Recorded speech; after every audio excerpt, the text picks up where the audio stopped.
This is a good one. This is such a good one. Let's be honest. I need to talk to my spouse first. Objection? Obstacle? Yes. If this is a major decision, we shouldn't be there anyway. I don't care what the sales gurus might say. This is closable. This is probably not closable with a high ticket. However, if we're talking a hot water heater or some type of an electrical project or a garage door repair, a gutter replacement, an epoxy garage floor. Come on. We can jump right over this obstacle and this objection very easily. But if we're talking a major renovation, remodel, even maybe the roofing is a grudge purchase, you still may need to bring the wife in. She should have been there anyway.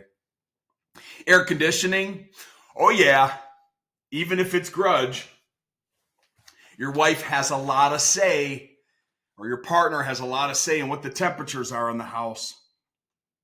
I'm married. I know this myself. So what we need to do really with this obstacle and objection is this. Try not to be in this position where you're pitching to a one leg. But let's break it down because it's going to happen. There's going to be emergencies where she was held back at work. So the first thing that you need to do in sales is understand the objection and why they're saying this. I need to talk to my spouse. I don't make big financial decisions alone on our home.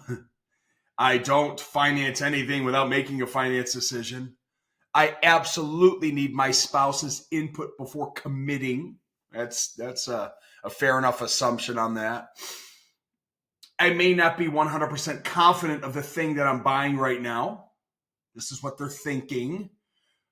And I don't want to say no to you.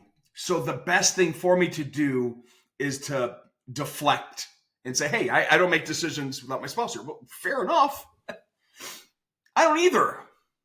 But let's make sure that we address what other particular concerns that you may have before we bring them in. So what it really means is you break it down as you read through this PDF yourself. They're not convinced yet, and they need validation from their partner, which is fair. They feel overwhelmed and maybe not clear on what you're selling and what your offer is. And that's something that we can validate, that we understand. You always have to put yourself into the buyer's position. Would you be making that home improvement decision without your partner or your spouse? That's why it's so important not to pitch one legs. There's other ways to say it.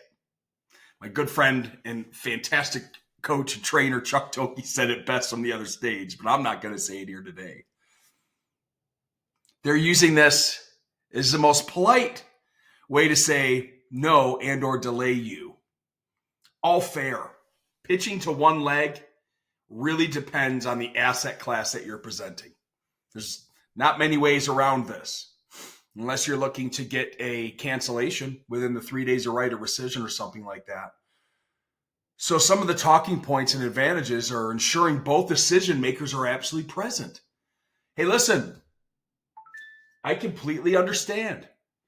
Do you and your spouse typically make these buying decisions for home improvements or anything big in your home together?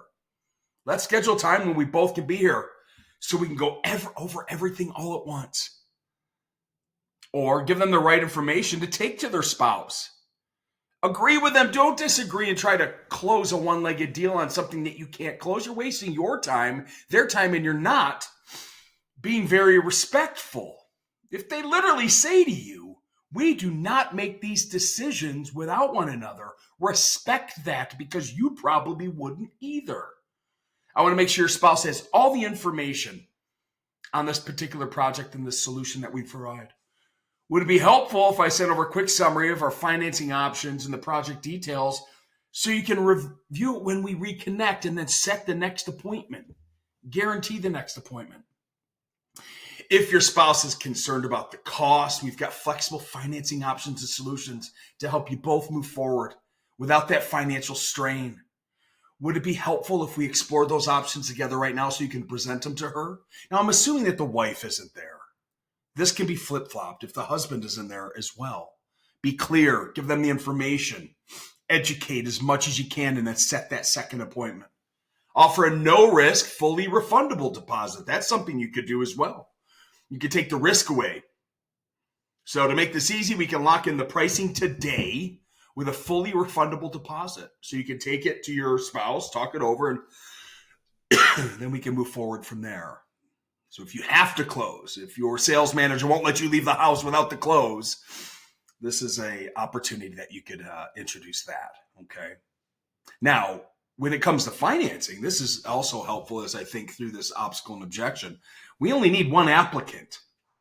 So it could be the husband applying by himself using total annual gross household income, or it could just be the wife applying and using the husband's income and her income and everybody else's income in the home. So to say that we can get you approved today, we can lock everything in, and let's get that other appointment set, you can do that as well. Be careful. This is tricky. So here's some scripts.